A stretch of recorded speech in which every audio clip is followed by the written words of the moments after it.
Coverage you can count on begins tonight with the community honoring investigator Cecil Ridley. Flags at Augusta city and county buildings are flying at half-staff today. Officer Ridley was shot and killed in the line of duty Tuesday night at an Augusta convenience store. Funeral arrangements are still pending. For nearly 12 years, the city of Augusta has worked to try to bring new life to the Laney Walker Bethlehem neighborhood. That is the same neighborhood where investigator Ridley was gunned down. News Channel 6's Ashley Osborne live from one of those revitalization projects now. Ashley?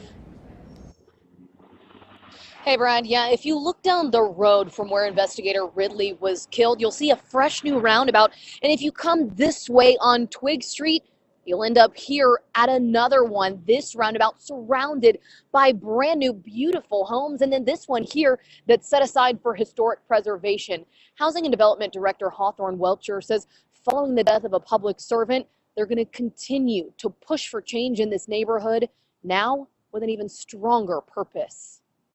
We will be sure from a Housing and Community Development Department that his legacy continues to live on. In 2008, the city of Augusta started to transform Laney Walker Bethlehem back into a thriving community. Improved streets, new homes, and fresh paint on old ones. Welcher says investigator Ridley's commitment to reducing crime was a key part of the desired change. Such a tragic event from a standpoint of knowing exactly who he was, understanding the sheriff's department and working in close proximity and partnership, with our department. Sheriff Richard Roundtree says investigator Ridley was part of a gun violence initiative. In 15 days, deputies took 52 guns off the street. The suspect who shot and killed investigator Ridley as he left a convenience store in the Laney Walker Bethlehem neighborhood had 3 illegal guns and drugs on him. In this area, we're talking about a destitute area that's been destitute and desolate for the past 30, 40, 50 years. But Welcher says in the last 12 years, they've seen a difference. There's definitely a housing uptick, whether you talk about single-family housing from home ownership or rental,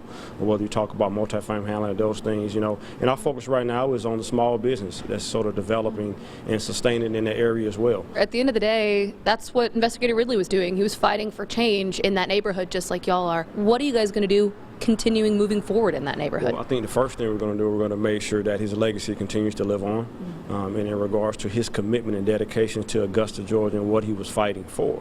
And that's not necessarily fighting, but just trying to teach, coach, and push young men. Sheriff's Department will continue to be a valid and a vital partner in regards to everything that we do in whatever neighborhoods that we touch. In fact, the city just got millions of dollars to continue the kind of change Welcher was just talking about.